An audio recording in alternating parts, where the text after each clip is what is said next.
بسم الله الرحمن الرحيم الحمد لله رب العالمين وصلى الله وسلم وبارك على المبعوث رحمة للعالمين نبينا محمد وعلى آله وصحبه ومن اهتدى بهديه واستنى بسنته إلى يوم الدين أما بعد.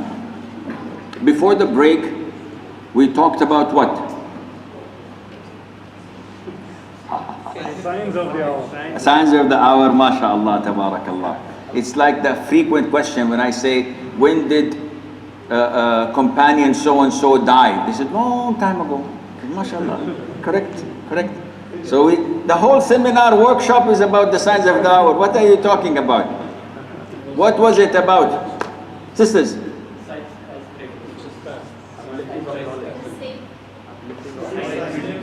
The high-rising buildings, no, we spoke about 6-7 things afterwards. You learn the brother?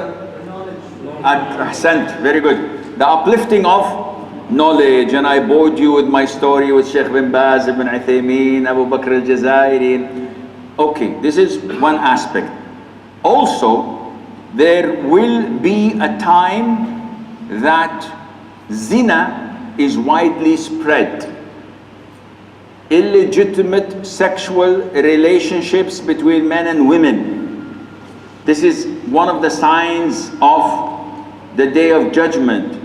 Is it found nowadays? Unfortunately, yes. Is it only among the disbelievers? The answer is unfortunately again, no.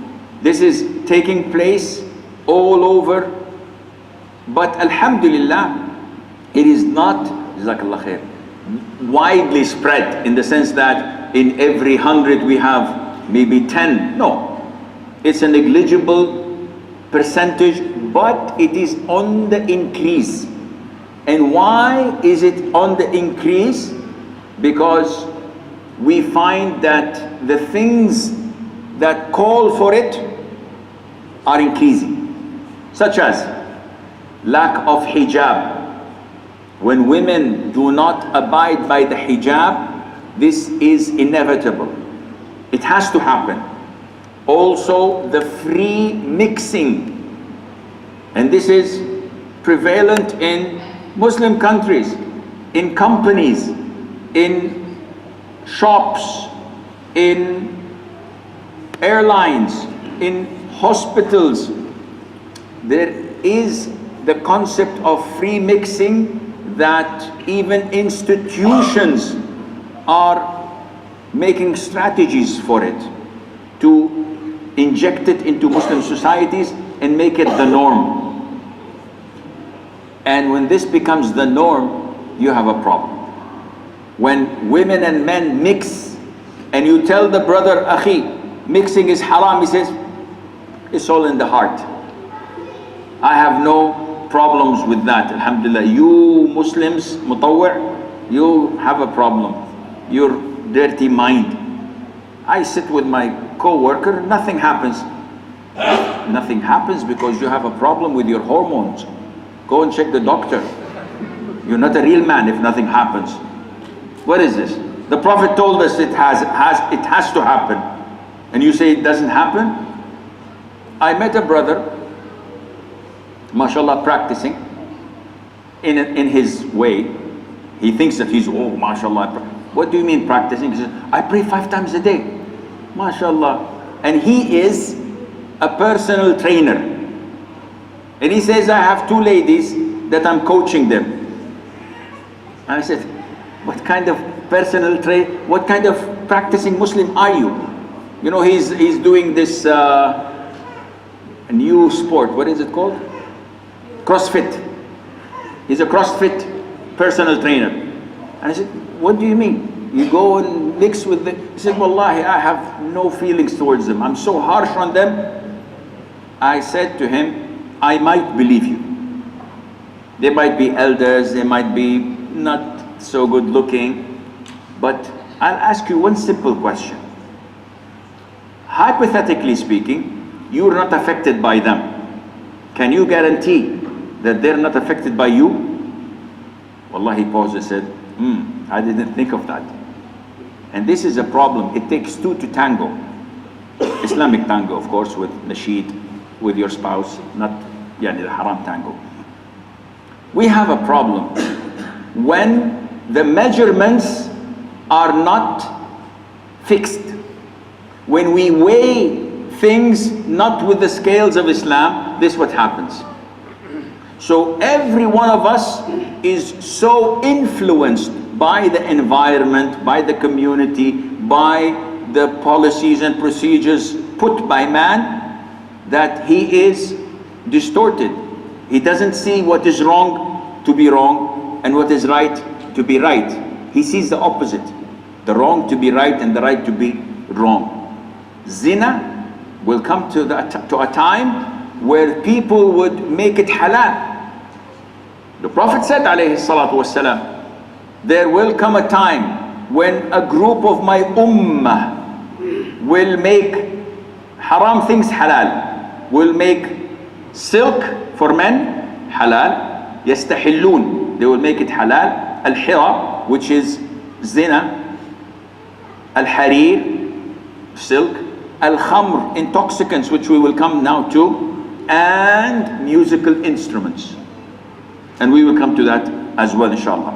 So part of the signs of the Day of Judgment, that the spreading of drinking intoxicants. In the Quran it's called as what? Khamr. Anything that covers your conscience and makes you intoxicated is considered to be haram. There will come a time where people would give it names other than its original name. So we know khamr. Now people have drugs, and this falls under khamr. Cocaine, heroin, meth, crack, marijuana, pot, hashish. The list is so long. Intoxicants, wine. He said, no, we don't drink wine. We drink whiskey. He said, okay, yeah, whiskey. No. Quran said what? Khamr. Khamr is made of grapes, dates, barley, wheat. We drink whiskey, tequila, vodka, gin, bourbon, scotch, and they give you a full list of intoxicants, but this is not khamr. Does it intoxicate you? It covers your conscience and the ability to decide and choose. So this is haram. Look at the Muslim world, don't look at the kafir world. The vast majority of Muslim countries serve intoxicants, to my knowledge, except Saudi, till now, inshallah, Kuwait, and Yemen. I don't know about other countries. Maybe there are some, but this is what I know, they do not serve. The rest, the vast majority of them serve it. Some of them would put, a disclaimer. Muslims are not allowed to. How do you know Muslims? They go into nightclubs and they buy. In the cases, you go to the airport, you find duty free. And all what they sell is alcohol. This is a great warning from Allah Azza wa Jal that the Day of Judgment is coming close, but people are not paying any heed. The Prophet alayhi salatu wasalam said that there will come a time where people of my ummah will make intoxicants halal but give it different names. Beer, anything that intoxicates, but give it, in Arabic we call it spiritual drinks, because of the presence of spirit, and this is alcohol. Mashrubat ruhiyya in Arabic. So they change the names. Oh, spiritual. So it enhances my spirit. Good. Pour me one glass, please. Hold the ice. There's a big problem among the Muslims. The Prophet alayhi salatu wasalam cursed wine and intoxicants. Cursed those who drink it, those who pour it, those who sell it, those who buy it, those who prepare it, those who it is prepared for, those who carry it, those who it is carried for, and those who consume its price, selling it. Anyone related to intoxications, he is cursed from Allah Azza wa Jal. Part of the signs of the Day of Judgment, that women far exceed men in number. So the percentage is different. The Prophet ﷺ said, part of the signs of the Day of Judgment is to uplift knowledge and the appearance of ignorance. That zina and fornication is widely spread. That intoxicants are consumed, and that men go and women stay. And till 50 women would have one guardian. So the percentage is 1 to what? 1 to 50. Now, why would that be? Some scholars say, because men are the people of war. They fight. So they die, but women stay home and they live longer. Others say that because men are more inflicted to illnesses and diseases, so they go out and they drive, they are susceptible to high blood pressure because of the way people in Kuwait drive. Believe me, you drive like excellent drivers compared to us in Saudi. And I come here, everything is normal. These guys are disciplined. The way you guys drive, you're disciplined compared to us in Riyadh or in Jeddah. Then you will know what driving is. And men have high blood cholesterol, they have diabetes, they have high heart problems. I've seen so many men, friends of mine, me personally, having so many diseases, while the women, mashallah, they live like 150 years, 300 years. They mashallah, live long. Why? Because they're not susceptible to such illnesses like men. We are always under pressure. Well, they, alhamdulillah, they have their own problems with bad spouses, children, but they're confined to their homes. They don't have the same problem. And Ibn Hajar al-Asqalani said, no. All of these are reasons.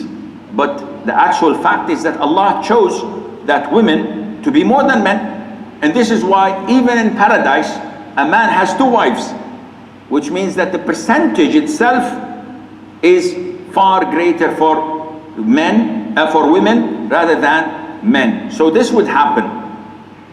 And as we progress, I can see that visibly in front of me. 30 years ago or 40 years ago, when you wanted to get married, you would look hard because there were not as much choices as you have today. Nowadays, the supply is far greater than the demand. The amount of women is a lot. So men, when they want to get married, they start to pick and choose. No, I'd like, modify please the hair length, the height, okay, education, yes, I'd rather the father to be a billionaire.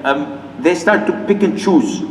And this is why I always tell my daughters, I have 13 of them, no boys, alhamdulillah. So I'm beginning to grow a uterus myself. All of them are women. Everything I see is girls. I tell them, when you're married, grab to your husband, obey him, respect him, overlook his shortcomings. If you're divorced, no one will marry you. People are very selective nowadays. They marry in 2 and 3 because there's so many of them.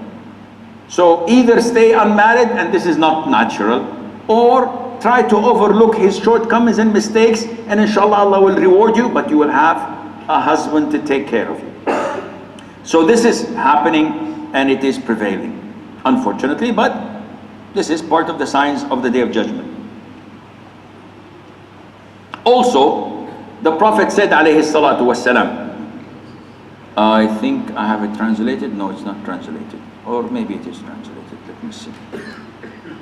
A man came to the Prophet ﷺ and said to him, when is the hour? So the Prophet answered him. And he said, when trusts are neglected, then await for the hour. The word amana, trust, has two meanings. One meaning, as the one mentioned at the end of Surah Al-Ahzab, إِنَّا عَرَضْنَا الْأَمَانَةَ عَلَى السَّمَاوَاتِ وَالْأَرْضِ وَالْجِبَالِ. Trusts here means anything that Allah obliged upon you. Salat, Siyam, Zakat, and also what is between the humans themselves. Contracts, not to lie, all of this falls under the category of amana. And another meaning which we will not look into. So the Prophet is saying, when the amana is wasted, wait for the hour. Meaning when people do not abide by Islam, do not honor salat, do not observe obligations or refrain from haram, then this is when the hour will come. So the man said, O Prophet of Allah, what is wasting amana? Give me something that I can understand, something concrete. So the Prophet said, alayhi salatu wasalam, when positions of authority are given to people who are not qualified for them, then await for the hour. And this is exactly what's happening. And I cannot go further and explain, but you have to think, and may Allah make it easy for all of us to understand. Part of the signs of the hour is the close intervals between time. The Prophet said, alayhi salatu wasalam, the hour would not be taking place until time is so close, so that year would be as long as a month. The month would be as long as a week.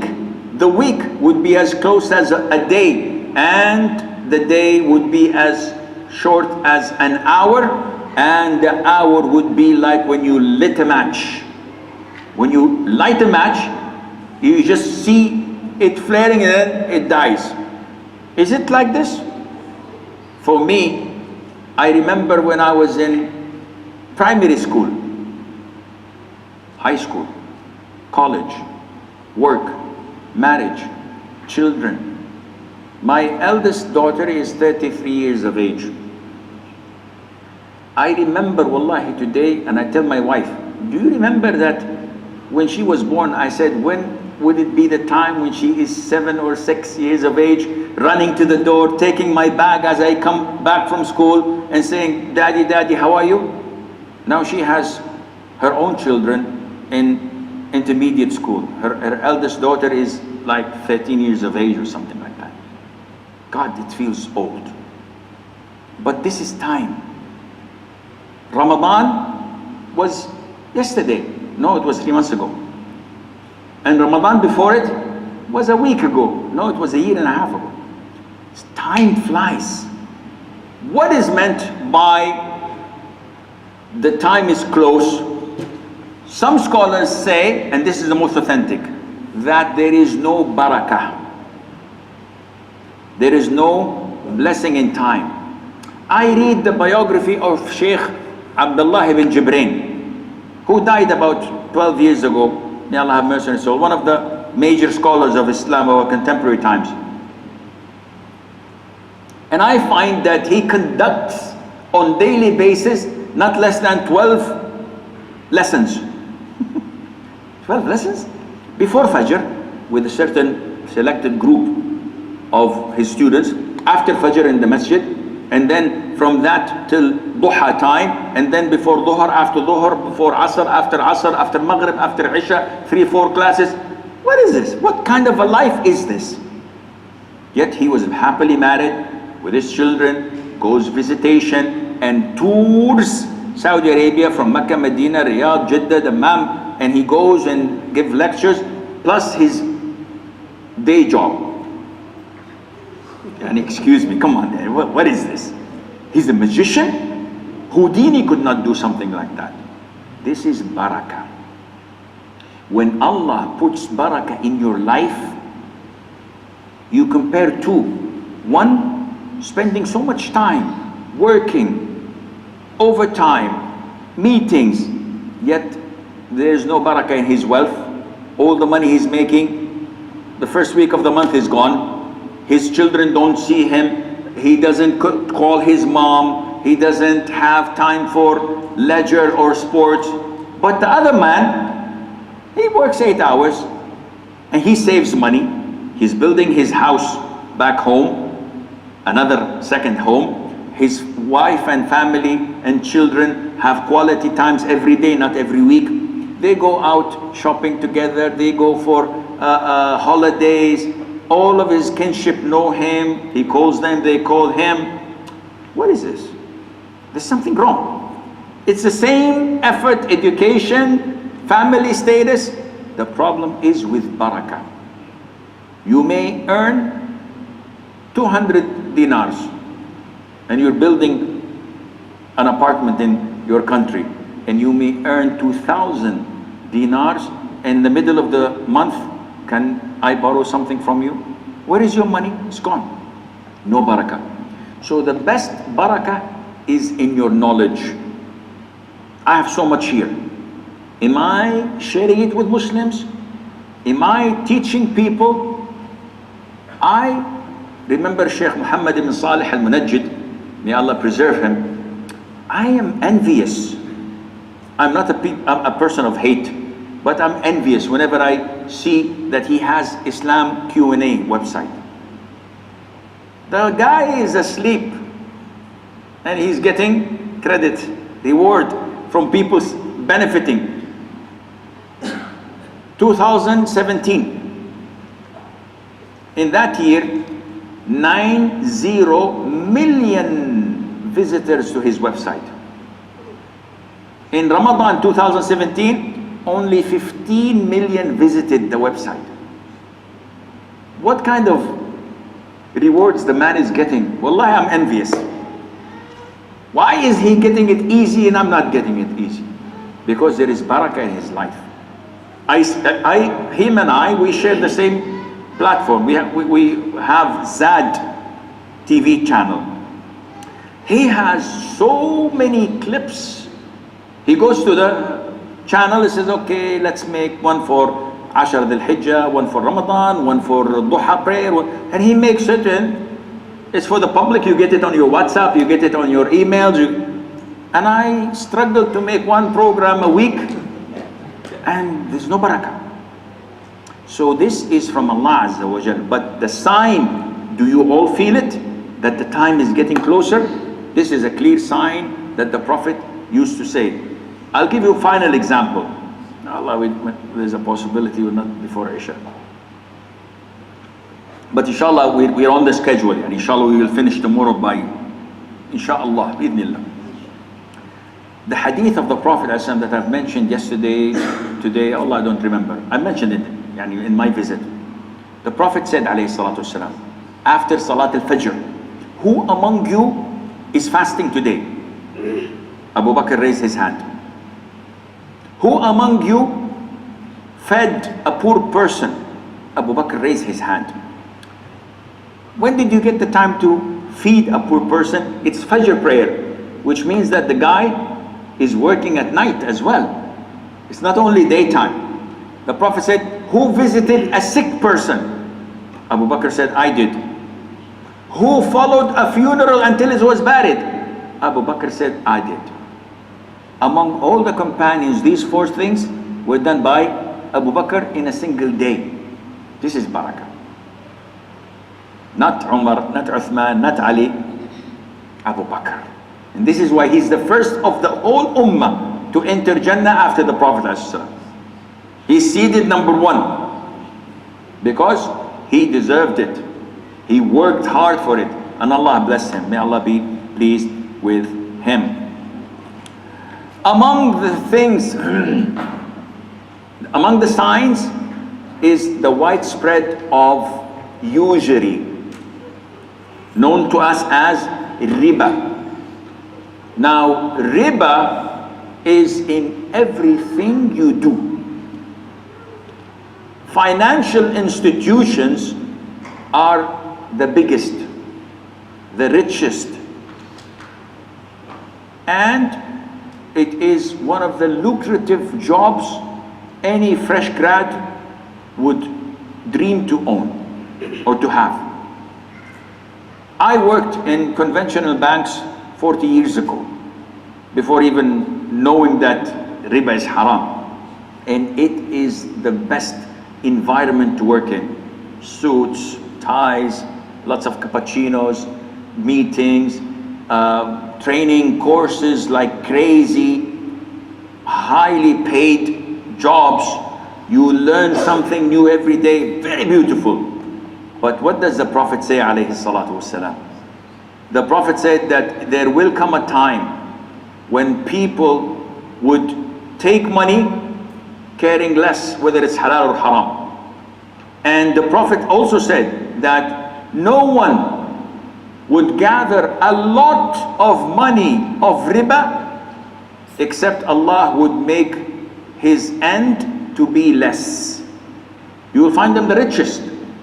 You will find them collecting money in millions. It is inevitable that it will be less. And this is why we always hear about financial institutions, countries that have so much strength in their finance, all of a sudden the bubble burst and they're begging people. No jobs, no economy, nothing, because they are fighting Allah and the Prophet ﷺ. As mentioned in Surah Al-Baqarah, فَأْذَنُوا بِحَرْبٍ, there will come a war waged against you by Allah and His Messenger for those who consume riba. Now, if we want to go into details, we will not finish until Fajr. But each and every one of you has a credit card. Each one of you has money in the conventional banks that they are taking without your consent, lending it to people with riba, taking the interest and maybe give you interest and you think that this is okay, this is profit. People have mortgages, and mortgages are all most likely to be riba based. Yesterday a brother asked us in the lecture, he said, somewhere, a brother asked that someone asking him for investment. So he gave him 100,000. And this is for 2 years. And each month, the businessman is giving him return of 20,000. Fixed. The capital is guaranteed not to lose a penny. This is riba. And I know for certain that the vast majority of Muslims are dealing with this. Out of ignorance. They don't know. So many people come to me in the masjid saying we have a problem that we would like you to judge and to solve. I gave my friend money to invest and he said that he lost the money and I want my capital back. It's riba. If you get it back, this means that it was a loan and now you want your loan back. This is your right. Was it a loan? He said no. And then this is gone. Oh, he cheated me. How much did he give you, Sheikh? Wallahi, this is problematic. Then riba is widely spread. Be careful of it. We can't move on and explain more because it's so clear to people. Nowadays, people try to justify by saying, no. Technicality. Riba is only in 6 things. Gold, silver, wheat, barley, dates, and salt.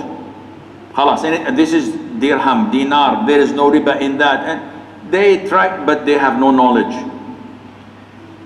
One of the signs of the Day of Judgment is the existence of musical instruments. Allahumma salli wa sallim ala Muhammad said, at the end of time, there will be landslides, stoning from the sky, and transmutation into animals. We will see this. You will see humans turning into pigs and monkeys. This is not a figure of speech. You will see this. Darwin would have been happy, but this would happen. When is that? The Prophet says, Asam, when stringed instruments and female singers will be widespread and wine will be permitted. This is the voice. Stars Academy. Americans got talent. UK got talent. I don't know who else has talent. So you think you can dance or something like that. Programs based on what? On music. It is infesting the Muslim world, especially the Arab world. Concerts everywhere. Women coming and singing. Orchestras being conducted. What do we do with the hadith? He said, no, Sheikh, you got it all wrong. Music is inspirational. Music calms the soul, cleanses the heart. When I listen to Beethoven or to Mozart or to Bach, Allahu Akbar. Allahu Akbar. Subhanallah. What happens to you? Oh, Sheikh, I feel so calm. Even the cows, when being milked, the productivity of the milk increases when they listen to Bach. I said, are you a cow? You want the productivity to be increased? What is the relationship? Sheikh, beautiful music is good for the soul. What's wrong with music? What's wrong with music? What's wrong is that Allah Azza wa Jal prohibited it in 3 places in the Quran. And the Prophet ﷺ prohibited it in Sahih al-Bukhari and elsewhere. And the 4 schools of thought, Abu Hanifa, Malik, Shafi'i, and Ahmad ibn Hanbal, agreed on prohibiting it. Abu Hanifa went an extra mile. And he said that anyone who enjoys listening to music, his school of thought, anyone who enjoys listening to music, he's a kafir. This is the Hanafi school of thought, which people say, oh, Hanafi is not that strong. This is what they say.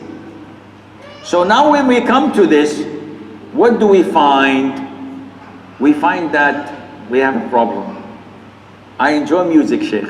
I like to listen to my favorite singer, male or female. And this is why I have it on my mobile phone. In Salat, we're praying and we hear not a ringtone, we hear Justin Bieber singing, or Madonna, or Beyonce, or what are you doing? Oh, sorry, Wallahi, I forgot. Okay, this you forgot in Salah. Outside of Salah, Wallah, I love this song, Sheikh. I'm helpless. Okay, may Allah Azza wa Jal combine you both on the Day of Judgment in the same place. What are you doing, Yakhi? This is haram. So why is it haram? It corrupts your heart. I get youth, people, young men coming to me and say, Sheikh, I have a problem. I pray 5 times a day. But whenever I make ruku' or sujood, I say Subhana Rabbi al-Azim or Subhana Rabbi al-A'la in the same melody of a song. It is corrupting your mind. Why is it when you listen to soft music, you tend to drive 30 kilometers per hour in the highway? People are giving you high beams and honking you. I said, Celine Dion, but I'm driving. But if you listen to pop music or hard rock, you're exceeding 200 kilos per hour. Who's playing with you? Go to the gym, like I do, and I tell them to turn off the music. Everybody else in the gym are not capable of lifting anything. Turn on the music, mashallah, they become Arnold Schwarzeneggers. Why? Because this is from shaitan. Allah Azza wa Jal said in Surah Al-Isra, chapter 17, وَاسْتَفْزِزْ مَنِ اسْتَطَعْتَ مِنْهُمْ بِصَوْتِكَ. Provoke them with your sound. Imam Mujahid said, the sound of shaitan is the musical instruments. It gives you power. When you do aerobics, put Mushar al-Afasi, you're gonna sleep. But put music with beats, and you find that you are strong. And this is from shaitan. This is an addiction. And this is why we fast Ramadan. To get over the addiction of eating and drinking, we fast from haram. Because once you're addicted to the music, to the lyrics, to the way of life, this corrupts your Islam. But people are taking it lightly. Part of the day, the signs of the Day of Judgment, is the widespread of naked women who are clothed. And this is what the Prophet said, alayhi salatu wasalam, there are two types of people of hell that I have not seen yet. Men with whips like the tails of cattle with which they strike the people, and women who are clothed yet naked. Clothed yet naked, walking with an anti-sighing gait, a way of walking that makes people heads turn. The Prophet says, alayhi salatu wassalam, with something on their heads that looks like the humps of camel. And this is prevalent here and in the Gulf countries. Women, locals especially, wear these hair like the humps of camels, and they wear their abayas, etc. But you can tell. The Prophet says, alayhi salatu wasalam, leaning to one side. When they walk, they don't walk straight. They lean, and they make men, when they look at them, lean as well, being attracted to that. They will never enter paradise or even smell its fragrance, although the fragrance of paradise can be detected from such and such a distance. This is scary. How can a woman be naked while clothed? Scholars say either wearing tights, and this is obvious. Women wear nowadays what they call leggings, and their abaya is open if she wears a abaya. So when she walks, you can see her thighs, her legs, her body shape as if she's naked. These clothes cover the imperfection in her skin, but you can see the shape, and this is more beautiful than when you see it nude. Or they wear transparent clothes, and this is very famous among the ladies, especially in weddings where only women are there. So they wear transparent, very short mini skirts or dresses that show and expose everything underneath. And my women folk come back from so many weddings not attending them. What happened?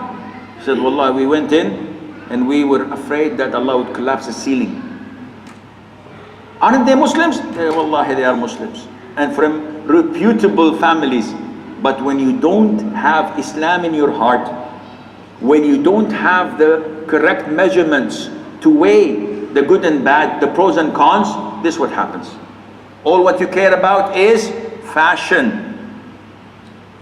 And this is a defect in your belief. Part of the signs of the Day of Judgment is good vision, good dreams.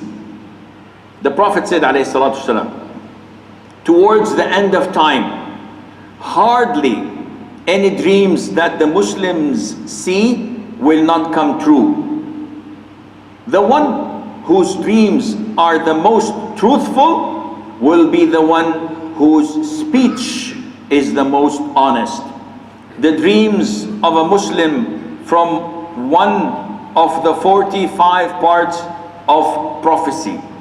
I will not go into details because this requires etiquettes of dreams and false dreams and good dreams and interpretation, but there will come a time when you see a good vision, a good dream that does not require interpretation. It is so clear, and it will happen as you had seen it. And this is part of 46 parts of prophecy. Prophethood is divided into 46 parts. What are these 6 parts? Scholars say that the time of prophethood of the Prophet ﷺ was how many years? 23. 6 months of them before he became a prophet, were crystal clear dreams. For 6 months, whenever he saw a dream, it came like the break of dawn. So scholars said 6 months out of 23 years, this is a portion of 46 portions of prophethood, and this is what was meant by the Prophet ﷺ. Nowadays, people spend so much time in looking for interpretation of their dreams. I get so many calls. Sheikh, I saw a dream and I'd like you to interpret it. I said, I don't know. I don't have knowledge in dreams. I can make up things for you if you wish, but this doesn't work. People are obsessed by asking people to interpret their dreams for them, and this is not the Islamic proper way of doing it. But this is what will happen at the end of time. So the most truthful in speech, in honest, a person who does not lie, he would be the most who would get dreams that would come true and be truthful. Some scholars say that this can only be at the end of time, when Isa, peace be upon him, would descend, because then there would be no lying, no cheating, as we will come to discuss it tomorrow, inshallah. One of the signs is mentioned in the authentic hadith. The Prophet told us, alayhi salatu wasalam, that the hour would not be cold until the Arabian Peninsula becomes as it used to be, grazing grounds and rivers. Sheikh Abdul Majid al-Zandani, one of the scholars of contemporary time, who specializes in studying the miracles of the Quran and the Sunnah through the spectrum of science. He said, I met one of the greatest geologists of our times, and I told him this hadith. And the man was not a Muslim. He said, yeah, this is logical. Due to global warming and due to the change in the environment and the climate, this will happen. The rain will be more on the Arabian Peninsula, and it will be grazing grounds for cattle, and there will be jungles, and there will be green areas, and there will be rivers. So this is not a prophecy, this is normal. Sheikh Abdul Majid said to him, I'm not talking about the future. The Prophet said, alayhi salatu wasalam, the day of judgment will not come until the Arabian Peninsula will be grazing grounds and rivers like it used to be. Now you tell me, how did the Prophet know, alayhi salatu wasalam, that thousands of years ago this was the fact? The man was shocked. He said, in the future can be predicted, but in the past, who gave him this information? And the man accepted Islam. Alhamdulillah Azza wa Jalla. In the past, tens of thousands of years ago, this was the fact in the Arabian Peninsula. There were ostriches, there were tigers, there were wild animals like we see in Africa. But without the proper instruments and knowledge, you could not know this. This will happen now, and we see in the global warming what's happening on earth, that this is coming. People in Spain, Portugal, people in Europe are crying from the temperature of 40 degrees, 42 degrees. Come to here, come to Kuwait. I just passed by the Corniche.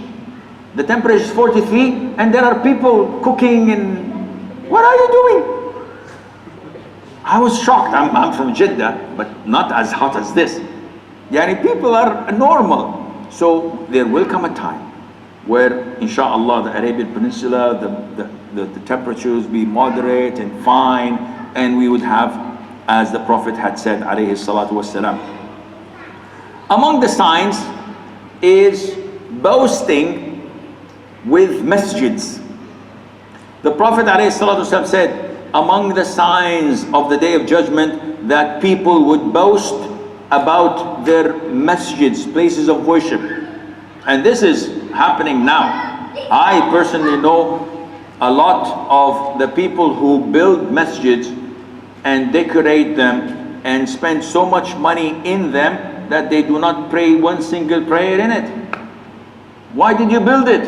He said, well, my friend built it, the billionaire built a masjid, and it's called Masjid Asim. So I'd like to build a masjid and call it after me. And this is what the Prophet said, alayhi salatu wassalam. Ibn Abbas, may Allah be pleased with him, said, by Allah, you will decorate your masjids like the Jews and the Christians decorate their places of worship. Do they decorate their places of worship? Enter any church and you will find Michelangelo's drawings and beautiful statues, colors, windows. And this is why we tell people, when you go abroad, do not allow your children to enter churches and places of worship of other religions. Why? Because your children are not that strong in their iman. They go to churches and they see that the priest is coming with a three-piece suit, beautiful tie, clean shaven, looks like a Hollywood actor. When he gives his sermon, he's very nice, educated, eloquent. You look at the church, beautiful pictures, clean. Then it's time for Friday prayer. He goes and he looks at the masjid, a bottle here, a napkin there. The sheikh comes wearing a maxi thobe, short, and he has a tree in his pocket, miswak, and he shouts and scares the hell out of them. And you will enter hell, and you are this and that. He said, well, I think the other one is better. If you don't have strong iman, you will be fooled. Though you don't know that underneath the three-piece suit is a person that does not clean himself when he urinates or defecates. Islam is beautiful inside and out. Their religion is beautiful from the outside but not from the inside. The Prophet said, alayhi salatu wasalam, if you were to decorate your masjids and beautify your Quran, now we have rainbow color Quran, where you have pink pages, red pages, blue pages, decorations. You have Qurans with cover of Hello Kitty. What is this? Where are you taking us, guys? So, no, it's so cute, so cute. A'udhu billahi minash shaitanir rajim. The Prophet said, if you decorate your masjids, beautify your Quran, destruction from Allah will fall upon you. These masjids are not made to boast about. It's made to worship. Wallahi, I remember till date, one of the most beautiful Friday prayers that I've offered was in Mumbai, in India. I was doing some shootings for Peace TV, and Dr. Zakir, Jazakallah Khair, appointed one of the drivers to take me somewhere close. The driver was an orthopedic surgeon, a famous orthopedic brother surgeon, who took me to a masjid, had no ceilings except from, makeshift. 4 or 5 fans. I'm coming from the Gulf, I'm used to air conditioning. What are you talking about? No carpet, only hasir, or this made of straw. But the prayer there was so close to my heart, I felt like I was among the Sahaba. Nobody's showing off. People are coming from their work, from their jobs, praying to Allah Azza wa Jal. Nothing. While we have other intentions, we have to be careful of the kind of oud we wear in our beads, so that when people give salam to us, we have to have certain types of carpets, of loudspeakers, of amplifiers. There the salat is easy. This is the salah that I would never ever forget. Then we wish for death. This is one of the signs, but I think that we are approaching our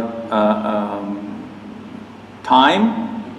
Tomorrow we will finish like 8 or 10 of the remaining signs, and then we will go to the major signs, the 10 major signs. Some of them would take us a good hour, and 3 of them would take us a good couple of minutes.